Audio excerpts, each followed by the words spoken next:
Hello! Welcome to Prismacast Episode 2, the podcast that talks about art through historical and contemporary means. You know, you could argue whether the sky is blue or not. Due to its lack of presence in nature, it's often the last to appear in most languages. So, is the sky blue, or white, or something else? Welcome to Prismacast Episode 2. Today's episode is about female artists in the public eye. So, do you have a person? I have a person. Great. Do you have a person? Oh shit, I forgot. One sec. No. I'll Google. Sorry guys, this is only gonna be like 1.5 episode. We'll come back to you with number 2, because Kris is unprepared. Google's female artist public eye. Female Question mark. artist, public, question mark. Yeah. About right. Yeah. How are you?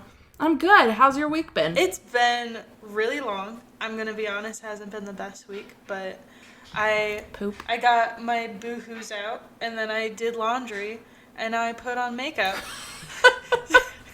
I like how you include laundry. I include laundry with my boohoos. Well, I mean, I feel like I don't know if you've been depressed in a while, but when you're sad and you don't have obligations to other people in the household, like, you come home and you just drop your clothes wherever you feel like they go, and then you sleep on the couch, and then you leave your takeout on the table. It's very much like sad person rom-com montage is what my house has looked like for the last week. So it's starting to get cleaned up. I did 2 loads of laundry.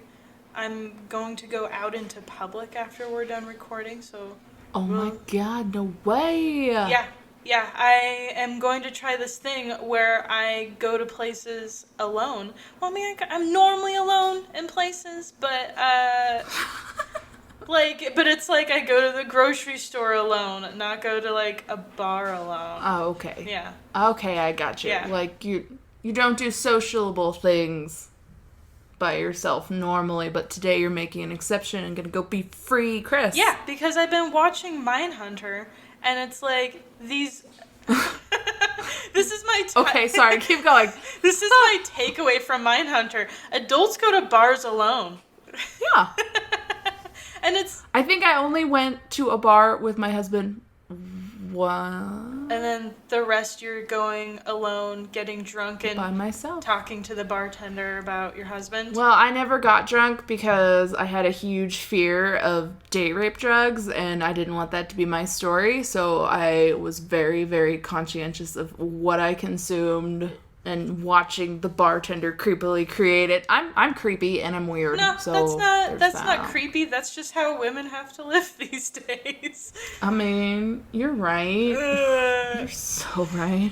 Yeah. So yeah, that was yeah. Yeah. So, well, yeah. I'll let you know how that goes if I get date raped or not at the bar. You probably won't. That's probably not something you have to be concerned about. Someone's probably gonna be real chivalrous and be like, oh my god, can I help you with your life and blah blah, because you're alone, and they're like, oh my god, she's gorgeous. So that's probably gonna be a thing. I mean, I'm just saying, we'll see. I feel like that's gonna be a thing. Okay. That's how Mindhunter starts. I will say, like, it's kind of, is it self-indulgent to be like, man, I kind of am like Debbie, but maybe a little less abrasive.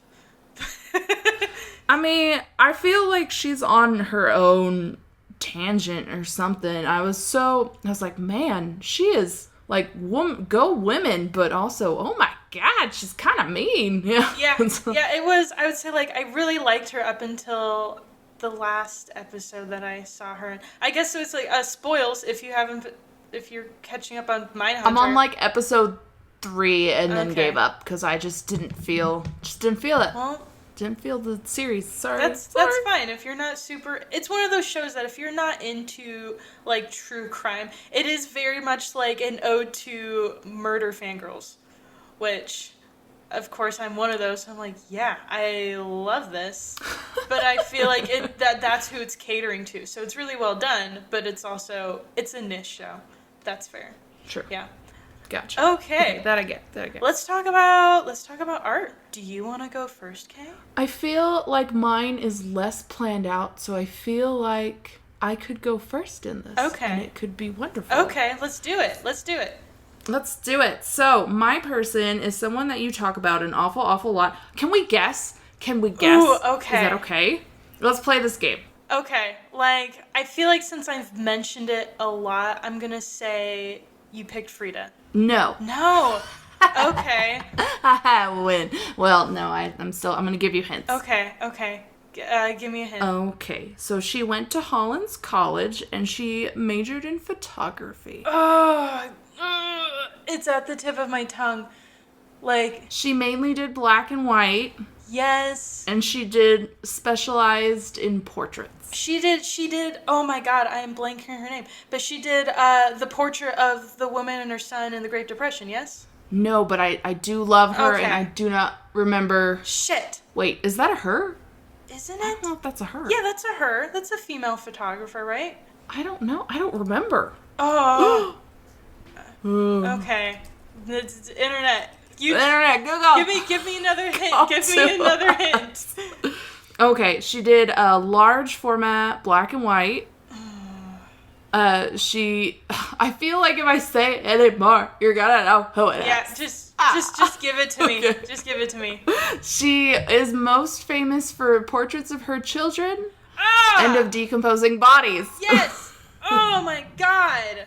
But I can't remember her name, but I know who okay. Her name is Sally Mann. Yes! Okay. And by the way, the woman who did Migrant Mother in 1936 was Dorothea Lange. Yeah. I feel real okay. At least we're on the same. I feel you, Kris. I feel your pain and your passion right now. We couldn't retain that. I don't know why. But that's whatever. Fine. Let's talk about Ms. Mann. Or Mrs. Mann, I guess. Technically. Yeah, she got married. Yeah, she was originally a Munger. A Munger. Very, very Deutsche. I know. And then she's Mann with two N's, which is still kind of Deutsche. You're right. I kind of picked her because being a new mom, I feel like I can look and reflect on the stuff that I learned about her work, and I have a different lens to apply to it now, whereas previously I was like a single girl. When we went over her work, I was dating my husband at the time, I think. I was dating Andrew at the time, and I was like, okay, I don't understand why she would take portraits of her children in the nude, but let me rewind a little bit. I found her fascinating because she's the third of 3 children, and I'm the last of 4. So I love when you can, like, pick an artist and you kind of can match up what kind of, personalities they have. Because I feel like the oldest kid has a personality and the youngest sibling has a different personality, Oh, yeah, there's that whole, like, child pecking order. Like... Yeah, there's a science behind it. Like, if you're a youngest person, you're more likely to be, like, rebellious and creative and be easily attached to things. Like, there's a whole infinite science to it. And I was like, that's so fascinating. Yeah. I mean, not everybody follows that stereotype, of course, but, let's throw that out there. I think I definitely fall heavily into the child pecking order. Which one are you in your lineup? Oh. I forget. Well, you know me as a person, like personality-wise. I do. Where would you say that I fall? Probably oldest. Yeah, I am definitely the oldest. I'm 10 and 12 years older than my siblings, and so I definitely have that, like, third parent personality, and like failure is not like I'm the role model, and True. Yeah, so that makes it like I feel like I'm the least in touch with my siblings because I raised them, so it's kind of weird, which I feel like is pretty normal for the oldest. Well, but I feel like when you guys all get into adulthood, because they're not quite, right? They're fledging. Chloe turned 18. Connor's gonna be turning 17 here in a few months. So I give them, 7 years until they figure out kind of who they are, maybe? And then they become more interesting, right? Yeah, we'll find out, because one of them, I don't know what she's doing. I haven't talked to her in half a year. Oh. And then the other one is going to be joining the Air Force, probably. So we shall see how that goes. There she goes. Yeah.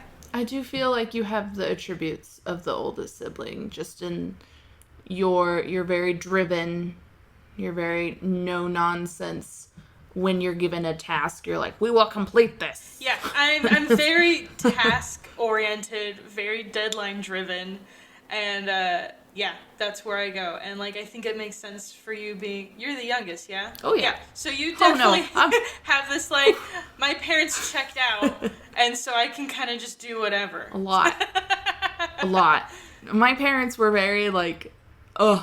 And my dad's here this weekend, which has been really great. He's been helping me paint the house, the inside of the house, not the outside of the house. He's helping me paint the inside of the house. So, and I've been putting it off for like months, but because my dad's around, I'm like, let's do all these things. And he's like, yeah, I volunteer as tribute. And I'm like, fantastic. Lovely. Put you to work. Yeah. Yeah. And I feel like when I was younger, my dad had that same mentality. It was like, well, if I'm around, then I'll give you advice. Mm-hmm. But if not, I'm not going to seek you out to give you advice. So I didn't actually make a whole lot of dumb decisions when I was younger because my dad had like an insane amount of storytelling and he did some stupid shit when he was younger. Like, I'm surprised my dad is not dead. I'm surprised I walk this earth, like, when I remember most of his stories. So it's like, I didn't really have to seek out information, and he didn't really tell it. He just told me morals through stories. And so I just kind of picked him up and ran with him and didn't make any bad decisions and just lived a creative life and didn't get in any trouble and did what I want. And it was fine. And you never got, like, you're not going bowling, you'll get knocked up like your sister stories. Or is No, because my sister never... I have an eldest sister. She's 4 years older than me, and she never got knocked up, so I never had this story. Okay. So you're your sister, your older sister is going to be like, you're not going bowling, you'll get knocked up like your sister. And then she'll... Kris. No. Yep. No. Yep. No. But I am the youngest. I do have the creative gene. I do have the flair for the dramatic. And I feel like that's why I kind of latched onto Sally Mann. Because she took up photography with the whole goal of being alone in the darkroom with her boyfriend. And she says that in, like, multiple interviews. She's like, oh, I just did this to get alone time with my man. Man, talk about, like, the quintessential, like, hookup culture. Because that would not work as, like, a fucking painter or, like, a printmaker. Like, yeah, I became a printmaker just so I could make sweet, sweet love in a brightly lit, heavily ventilated printmaking shop. It's true. And I thought it was funny because her father encouraged her to do photography and he gave her like her first camera and whatnot. So she did that when she was 16 on. And I was like, you're hanging out in the darkroom with boys and you're 16? God, girl, you brave. You brave. I mean, I was that age. A little bit younger. I mean, I feel like we were all that age, but I feel like we didn't all use that as a motive for doing art. You know what I mean? No, my art was never like a motive for catching boys. I did have this fantasy, like, because I was also music, right? So I sang, played various instruments, and so I always had like this fantasy of like doing a solo and a concert, and like my crush in the audience being like, she's such a talented beauty, and then I go off this stage and then we embrace. But it was more like I get into the talent show, I do my little song, I get off the stage and find out that my crush never came. I feel like that's fantastic. Like, goals. Yeah, I mean, goals that never were reached.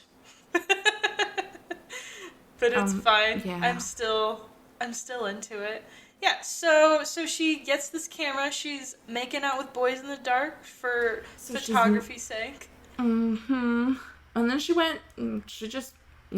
says she never had any formal training in photography, and she never read about photography, but she went to college and worked as a photography individual at 2 different universities. So I feel like she, had the rounds of being within the art community and industry and enjoyed it. So maybe firsthand knowledge was all she needed. But, that wasn't quite our workflow going to college. We were totally invested in art culture, and we went to all the gallery openings and everything. So I think she probably did maybe the same thing. Well, yeah, but I mean, the gallery openings have the free food, so, and the extra credit. You're right. It's all attached. All the good things come from going to those. Yep, we're all good. Yeah, I think what really interests me about Sally is just, because, like, so you had this mindset of, like, why is she taking photos of her children? This is weird.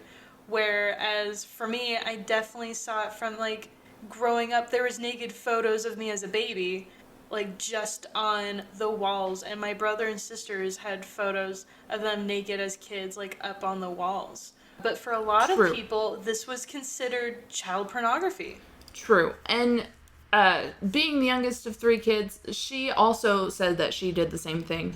Like, her parents would take photos of her, and she was nude, and so she raised her kids kind of that same way. And so she kind of, being the uninhibited youngest sibling that she was, she didn't think anything of it really until she released her collection. And everybody was like, oh my gosh, what? You got married, you had kids, and now all of a sudden you're using them to make money? So I also have, like, bathtub photos with me and my siblings. We're all sharing the same dirty bathwater. You know. So I have those going on, but I didn't market and sell them. So I think that was more when I was in college. I was like, that's so strange to me that she would take those and then monetize it. And I think that's what people had problems with initially. They were like, well, you're making money off of your kids being naked, whether they're sexually explicit as being sexual activity or not. They're still sensual images and da-da-da-da, and why would you do that to your kids? But while I was researching kind of that specific collection and why it was, you know, crazy, out of control and whatever, I think it was interesting that one of the things that they said about it was she asked that it not be reproduced or sold in bookstores or put in library collections within the town where she lived or the surrounding, like, 3 or 4 towns, so that her kids didn't see them. I think that's very thoughtful. I did, my little heart, like, murmured a little bit. I was like, that's normal. Yeah. How to, like, save your kids from feeling like there's a microscope on them or that they're, you know, everybody's looking at them because they're kind of, you know, they would be Instagram famous if they lived in this, you know, generation. Yeah, like, I think we're going to run into this a lot with older artists is that the shock factor from back when because this is in the 50s, right? 60s? Yeah. Well, no, she was born in 1951. So let me. So this would have been more 70s. I think so. Because she got married pretty young. It was first exhibited in 1990. Oh, okay. Yes. Well, there you go. And it has 65 black and white photographs of her 3 children, all under the age of 10. Okay. Yeah, so I think that even then, that's like 30 years ago. That's such a weird thought, 30 years ago. I know. Approaching 30. I'm sure there's, like, if there's older listeners being like, kill yourself. Just Girl, they're probably like, you don't know nothing yet, kids. It's like, I mean, you're right, but also, it's so sad. Yeah, but yeah, I don't think that this would be an issue today because, yeah, we do live in Facebook, Instagram land where it is just people posting dozens and dozens of photos of their kids on the regular basis. So, because I think part of it is, like, not only are you making money off them, not only are they nude, you're sharing it with the world, and this is more of, like, a family matter. And that's not today's society. Because, like, looking at them, again, yeah, there's nude photos, but a lot of it it's just children's play. It's just, like, kids napping in the backyard. There's one of, like, her daughter, I think the one that was, like, the biggest deal, it's like she's laying back and you just kind of see from the neck down just this prepubescent body that everyone had freaked out about. And it's like, Yeah, it's interesting because I remember her saying that it says more about how society sexualizes young women rather than this is how children grow up. They're just gonna be naked in lakes. Exactly. That's exactly what, like, my frame of reference now as seeing, I have a son and he's unique, but I'm constantly, like, disrobing him, re-robing him, disrobing him, re-robing him. Like, he gets a bath every day. We obviously change diapers all the time. There's so much nudity in my life now, the baby nudity. And I'm like, this is weird. Like, this is not something that I thought that I would be doing, but I'm so comfortable with it now. And that's just a baby's body, and that's just what he looks like. And regardless of if he's wearing clothes or not, that's just him. That's Ace. So I think it's really, that's how she thought about her kids, because that's how she was thought about when, she was younger, is that's my child. And so I'm just going to photograph who they are at the time. And if they run around nude, it's because that's who they are, clothing or not, regardless of what their, uniform is, they're still the child. So I respect, and I'm more of a fan now than I was before. So I kind of just went back and I reviewed kind of the photographs that she became most famous for and most controversial for, and I was kind of taken with her again. And I know we watched her documentary in school about, she did the body farms, went to the body farms for the different institutes that study what decomposition does to corpses. Yeah. So we watched, which is her later work that she did after her series about her children. And I was taken with that work again. I thought that was interesting. But I was like, this is so, I just couldn't get these kids out of my head. I was like, this is so my life now, is I have such a love and respect and a caring for this child, and I take pictures of Ace when he's naked because I think he's cute, and at the time he's not wearing clothes, so I snap a quick picture. I do have to be careful where I share it though, because Facebook sees nudity and freaks out, and so does Instagram, so it's kind of, same owners, so why is that a surprise? It's not. Yeah, so how much would you say that Sally influences, like, if you hadn't had Sally as, like, a reference point for you, do you feel like that would change your relationship with how you view your son in a, I mean, it's weird to say public sense, but it is kind of like a public eye. I do definitely not post the nude photographs. I posted the first one of when he was first born, and everybody made fun of his genitals because baby boys, when they're born, their genitals are typically, their scrotums are enlarged. I don't know why, they just swell up. And so everybody was making comments about it, and I was like, he's so beautiful. And then they're like, look at the nads on that one. Yeah, they were like, he's gonna have no problem in the future.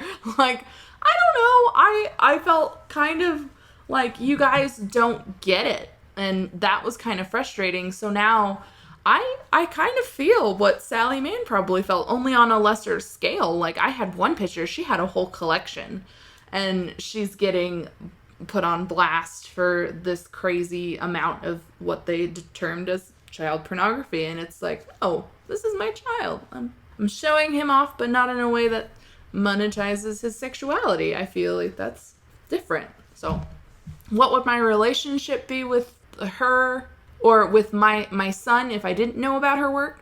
I would probably be more careful. I probably wouldn't go back and I probably wouldn't take these pictures, and I probably wouldn't share these pictures because society is so driven on, well, don't show the nipple. And, people are in the free the nipple movement, but has it really caught on?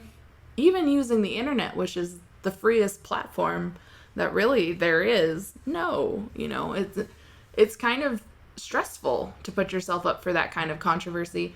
And while it's accepted within the white walls of either an artist studio or an art museum, it's really not anywhere else. So I feel like it's kind of hard to take it on the internet streets and be like, look at my son, isn't he gorgeous? And yeah, and I think, like, you make an interesting point about the free the nipple, because I have a very different, like, I went the complete opposite. So, like a prepubescent girl, for example, being like topless, is in my eyes considered less offensive to the public because she's not developed. Where it's like the bottomless aspect, it's like, well, women who are grown are doing things like with hair removal to resemble that look. So I think for a lot of people, the instinct would be like, you're showing off, either sexualizing a child, or you're reminding women what they're supposed to be looking for, or you're telling men this is what you should want. But this is all stuff that, like, her artist statement has nothing about this. This is all just imposed upon her work because of the culture. And Sally, if I remember right, she works pretty solitary. She doesn't have like a huge... She's not like Andy Warhol, where she had like a little artist posse. She was just kind of doing her own thing at her own home, right?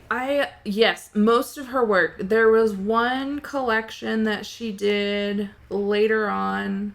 I think it was after What Remains. In her 10th book, she did Remembered Light with Cy Twombly in Lexington. And that was in 2016. So it's way more, now. But that was her first, I think, collaborative book that she worked with anybody. So I thought that was really, really interesting. Okay. I did not know that. I didn't realize she was still producing work, so that's cool. Isn't that neat? Yeah, she did her 9th book, her 7th book, Proud Flesh, in 2009. Man, my brain. It was taken over 6 years and describes her husband, because her hubs had muscular dystrophy. So she kind of took a lot of portraits of him to dialogue the process, and I found that awesome. So that visualization of just like he's atrophying slowly, I thought that was something that was very near and dear to her and probably super painful to document. So I didn't know about that work. So no, I'm just now learning about this. So I'm just gonna do a quick sidebar. What is this collection called again? She's still alive, by the way. I did not know she was still alive.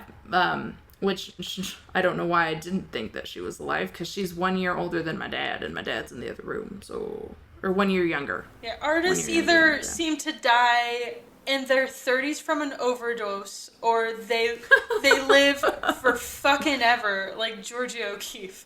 Like you're right.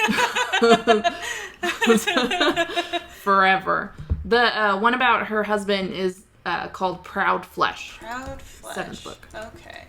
So that was okay. But anyway, that was the artist that I picked on and was like, wow, I want to review her work, because I feel like you talk about them and then you leave art school and you either don't talk about them again, or you talk about them in gestures occasionally, the greats in general. You're just like, oh yeah, I know about that artist, but then you don't re-review.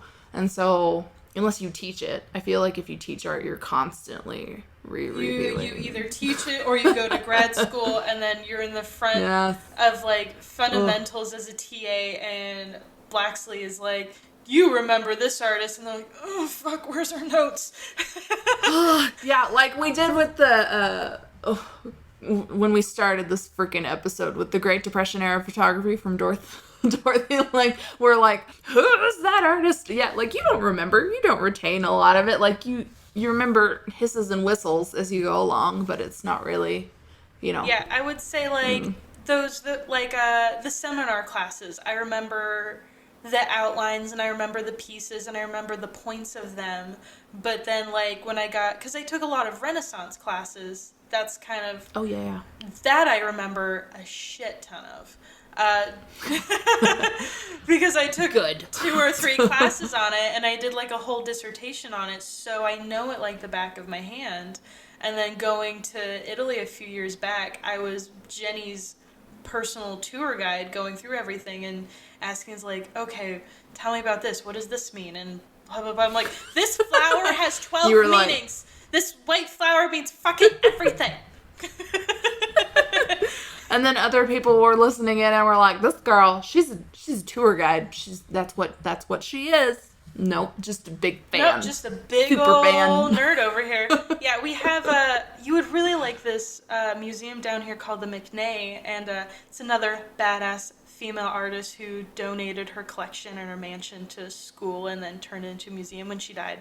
Like, that was her will. This goes to the city of San Antonio. She's so cool, and it's this gorgeous Spanish-style mansion, and you go through it, and then it's a lot of contemporary art, but she does have, like, one Renaissance room. And I'm going through it with someone else, and I'm explaining to them, and the what do you call them? Like, not the custodians, but the attendants, gallery attendants. Oh. The docent. The docent. Yes, yeah. So I'm like talking about it, and they're like, "Excuse me, are you one of the curators here now?" I'm like, "No, just a nerd." Call a spade a spade. Yep. Just a big old. This is my fandom. Yep. Honor it, cherish it. All right. Yeah. So that's me. So this is Sally Mann. I like that you picked her because she's. I like that I picked her too. I was like, who's a great empowering female artist? And I was like, oh, I remember there was this one lady who did this one thing. I'm going to look her up again. And so it took me a little bit to remember, like, I remembered her photographs. I remembered her work over her name because I'm that person. So going back and rediscovering her was a really, really fun evening. So thank you, Kris. Yeah, well, thank you. Thank you. You're welcome. Thank you for sharing her. Okay, so who did you pick? I'm going to make you guess as well. I think God damn it. It's either going to be blatantly obvious or you're going to be like, this is a fucking footnote. Okay, I'm ready for it. I'm ready. Give me what you got. No, you got to guess. Like, what? I would say... You didn't give me any hints. Okay. I would say she is more known for, like, her name alone rather than her work. She's probably, like, the most famous female artist who's not famous for her art. Cindy Sherman? No, but that's a good one. Yeah. Think a little bit, little bit older than Cindy Sherman, I think. Oh, I don't know. Now I gotta double check. Gotta give me an era. This is give me some. Okay. I'm gonna give you a hint. Andy Warhol. This is part. Fudge muffins. She was part of the Warhol posse. I don't know. You're gonna have to tell me. All right. Are you ready? I feel so bad. I'm about to Yoko'd the podcast, Kay. Yeah. It's good. I picked. Very good. Yeah. I picked Yoko Ono. She is... Good one. It's a good one. She is one that I've always been low-key obsessed with, like, throughout my whole life for different reasons. So, like... Low-key? Okay, alright. Okay, well, it's high-key now. It's, like, okay. out in the open. But, yeah, like, growing up... Oh, my God! Wait, hold the phone. This woman has a Twitter. Yeah, Yoko Ono's gonna have a Twitter. She's popular. She does Katy Perry covers. I shit you not. Okay. Look up Yoko Ono's Katy Perry, You're a Firework. Oh. And you will not be disappointed. Yeah. So. She's with it. Holy moly, good pick. Okay, sorry. Keep going. Yeah. I'll stop interrupting you. She has got her shit together. There is so much to talk about. So my first exposure to Yoko Ono is, of course, my parents are huge Beatles fans. My mom never really talked about it this much, but my dad has, like, these one-liners about people that he has as, like, footnotes in my childhood, and then the majority of my life I go through of, like, okay, John Wayne, racist, smoker. Okay. And then just, but he loves him, and Yoko Ono, that bitch that broke up the Beatles. And and so in my head, I was like, yeah, Yoko Ono's that bitch that broke up the Beatles. And I didn't have any other thoughts about her until, like, going into art history. And I can't remember if it's the seminar class or if it was contemporary American art. No, it was seminar because we talked about dematerialization and deconstructionism. which I still to this day, I love dematerialization. Just the concept is so fascinating, and there's no way it will ever exist again. And so I don't know if you remember what dematerialization is. Give it to the audience like they've never heard it before. Probably not. Yeah, so dematerialization, the concept of it is essentially it is only the artist's job to create the idea, and it is the viewer's job to create the painting. So it would be like poems that create like a painting in your mind's eye, or that's the thing that I think of the most. So like with Yoko Ono, do I still have my notes up for my paintings? No, I closed all of it. You closed all of it. I closed all of it because I was ready last week and now I'm not fucking ready. Don't you love that? I love that. I can't. It's not skylanding. It is ceiling painting. Ceiling painting? Yeah. So it is a ladder that you go up to, and there is a poem on this panel, and it's basically just a description of a landscape. And then I like that. That is the painting. So that's dematerialization. So it's taking away the painting and leaving just the idea. And when did she make this? This came out in, says 1996. So that's awesome. Yeah, but dematerialization I think is a little bit older than that. I think it's more right after Duchamp. So it was right after minimalism, if I remember right, where it was just like we were trying to get it as close to not a painting as humanly possible. And I think deconstructionism and dematerialism was the less popular apex following minimalism, and then it just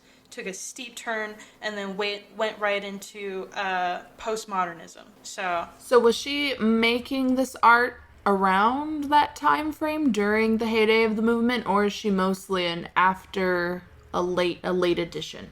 Do you know? So she's actually one of those artists who've been around forever. Most people know her as like she didn't become part of the public eye in a huge sense until she met and was married to John Lennon in 1966. But before that, she was actually born in Japan in 1932 and 33. Sorry. And so they actually had to flee the country. And she... Oh, wow. So she is part of this group of people who has this horrific backstory that no one talks about.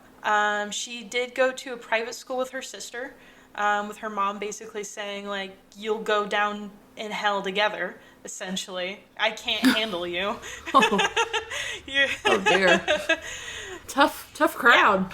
Yeah, but she was kind of working slowly with everyone.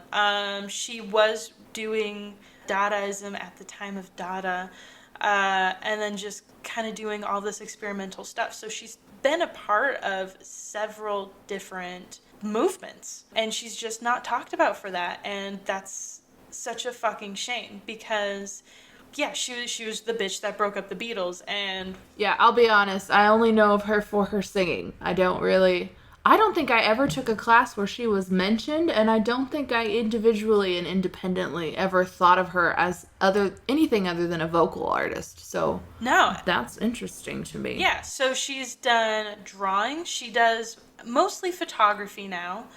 She has a really cool exhibition called My Mommy is Beautiful that goes from 97 to 2018.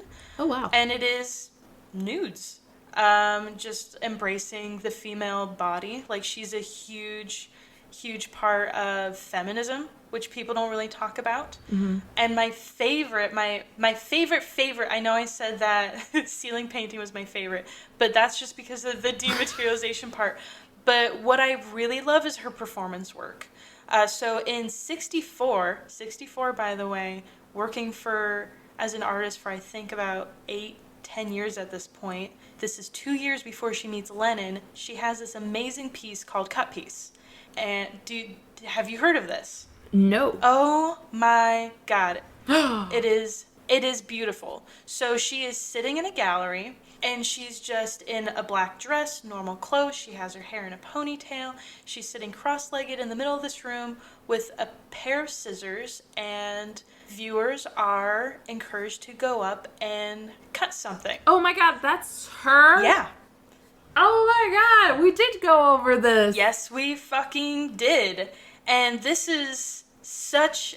Like, I love this so much for feminism because I think this is something that still applies today. And, like, it's not just the fact that she's doing this, because, I mean, there's other parts of this where it's, like, reverse taking away from a woman's body, but, like, adding to it, like, women who go in the middle of, like, New York Times Square in their underwear with their blindfold with a marker and people writing beautiful things on their body. This is, I would say, personally, the precursor to that. She is being basically a woman who people are taking pieces from her, and how people are acting. What's more interesting is how people are acting around her and how they're taking these pieces.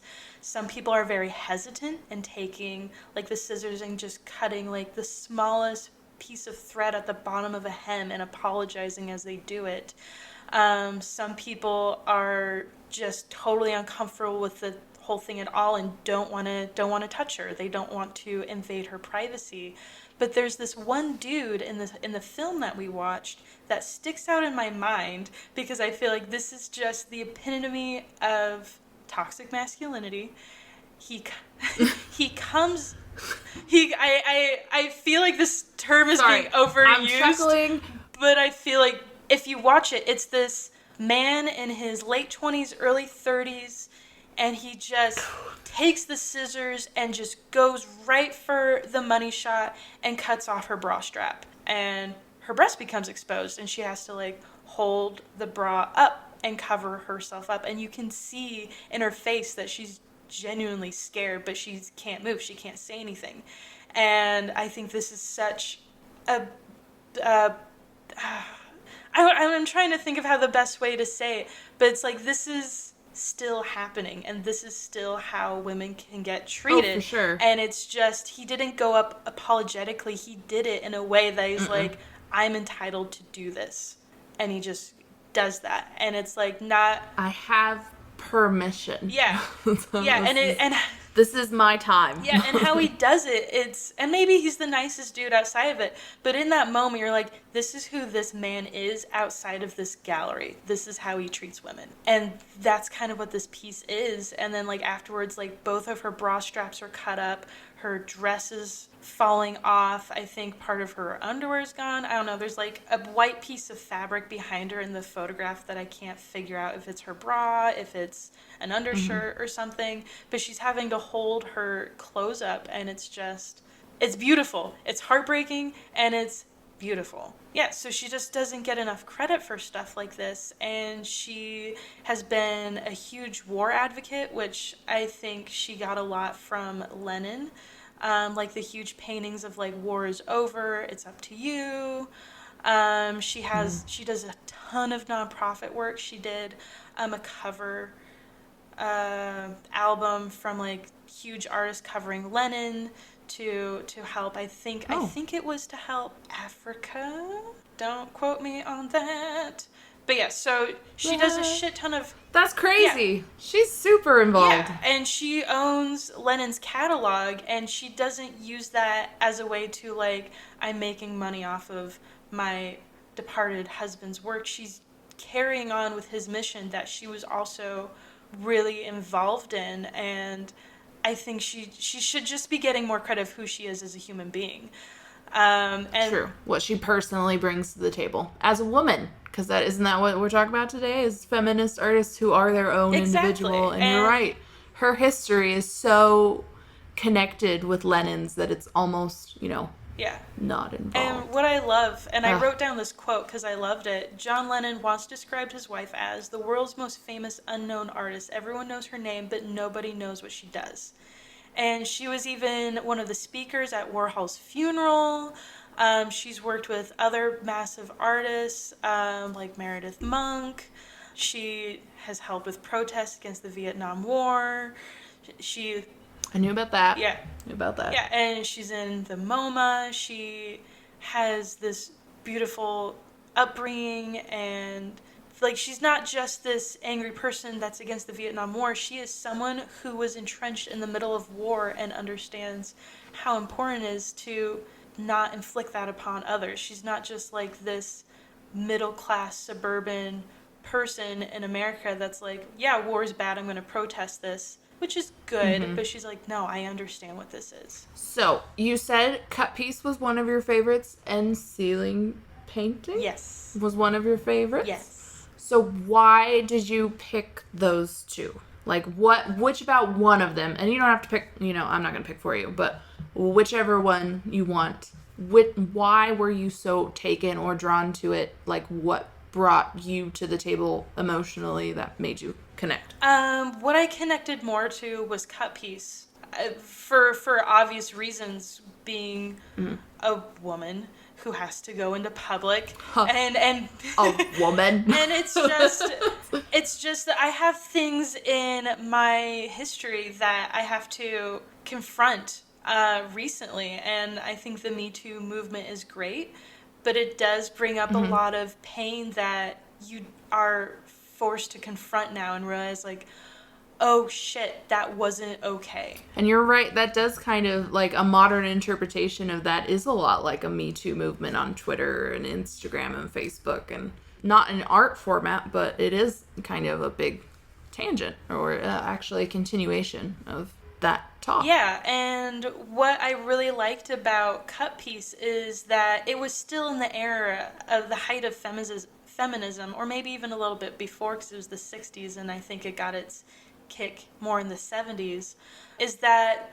her message about feminism was less about the anatomical aspect, like the vagina dinner plates. I think we've all seen the vagina dinner plates. True. And so in the 70s, feminism was a lot about, like, the physical part of being a woman, and Yoko's work, especially this piece, was, to me, more about what it is to be a woman in an emotional way. It's not just vaginas are just as good as penises. It's just, this is how women get treated. This is how it feels to be a woman, to be put into a public place, and over the course of your life having bits and pieces taken from you from various people, whether it's woman on woman judging how you dress, whether it's, the public eye saying that bitch that broke up the Beatles, if it's a dude who's like, I'm entitled to see your body, I'm just gonna cut off your underwear. And yeah, it's a very physical way to demonstrate things that are very subtle, and I think that we still struggle to communicate what it feels like to be a woman. And you hear this a lot with, like, Black Lives Matter, is that a lot of it is so insidious that you second guess yourself all the time of, like, was that sexist? Was that racist? Am I overreacting? Like saying, like, oh yeah, my uncle groped my ass at a barbecue once, and I go and tell my guy friend, and my guy friend's like, oh, you probably just misinterpreted that. I have a story of, like, getting an echocardiogram where my breasts are exposed, because that's what you have to do in an echocardiogram. They're ultrasounding your heart, and being complimented on my breasts and being talked to me about while I'm half naked about how I need to be going out and getting married and having kids, and I'm not getting any younger. Yeah.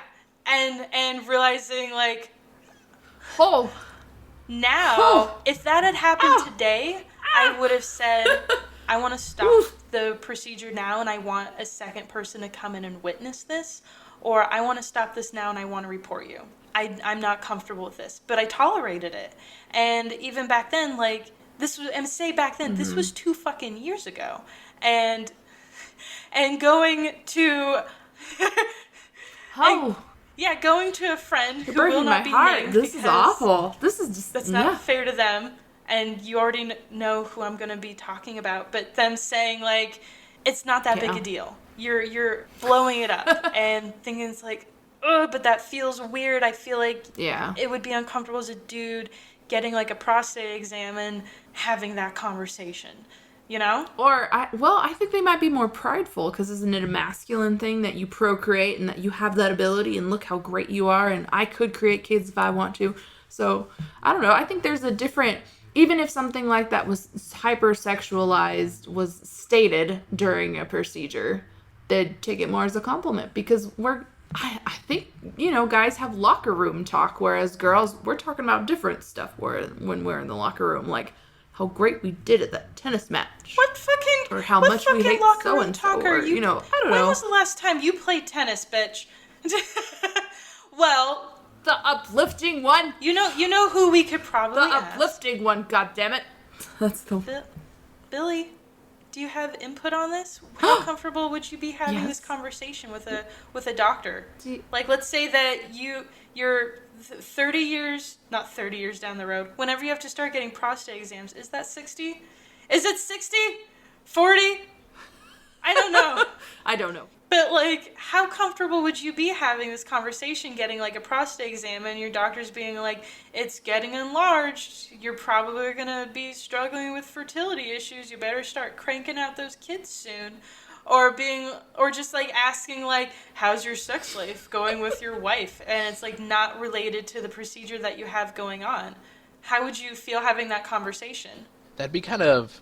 It might be a little bit odd because I don't know. I'm just always been kind of an introverted person, so I'm not always comfortable talking about that kind of stuff. So probably easier said than done in my case. That'd be a little odd.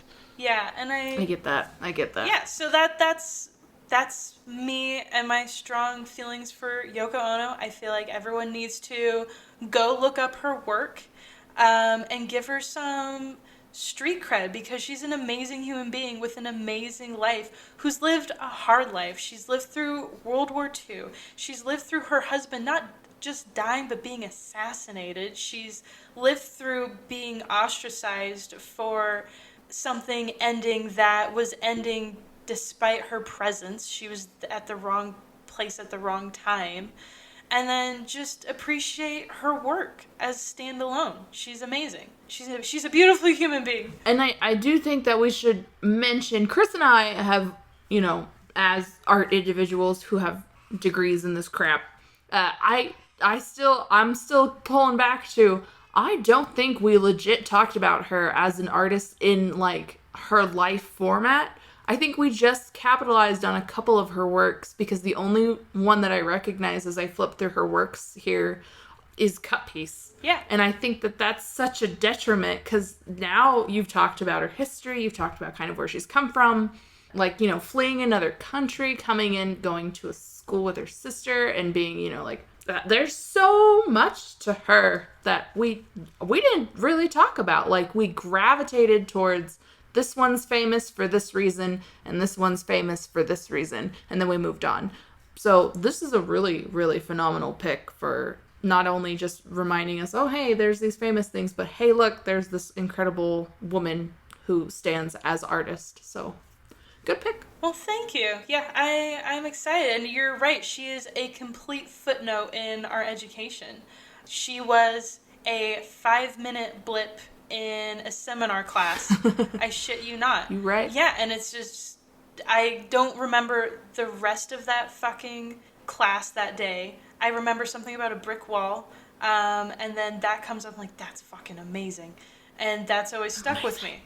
So, yeah. Well, anyways, so... This was great. Yeah, thank you for listening. Kay, if people want to follow us, where can they find us?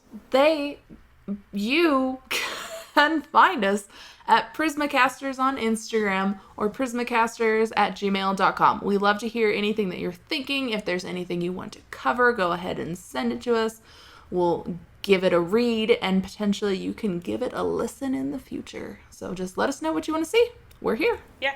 Yep. And if you want to sponsor or donate, let us know if you're interested in that. I should probably set up a Patreon. Thread up. By the way, I spent $200 on your website, so... Website! And where can they find that, Kris? We have a website called Prismacast.com. Yeah, you can contact us through email directly there, look up our archives, and then just look at our beautiful faces, because we got a little about section there. Yeah, check us out. I hope you enjoy, and we'll see you again in 2 weeks. Bye! Bye! would like to take a moment to thank our audio tech William Higginson for mastering this episode. A huge thank you to Joseph McDade for our podcast track, Drifting Corners. And thank you for having listened to another rousing podcast from Kris and Michael K.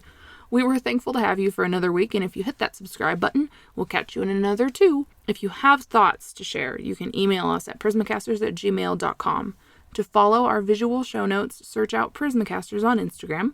And to get general updates, view content, and otherwise just get our cosmic lowdown, visit our website at www.prismacast.com. Don't forget to both rate and review our burgeoning show wherever you found our podcast so others can find us. We'll see you next time. Bye-bye!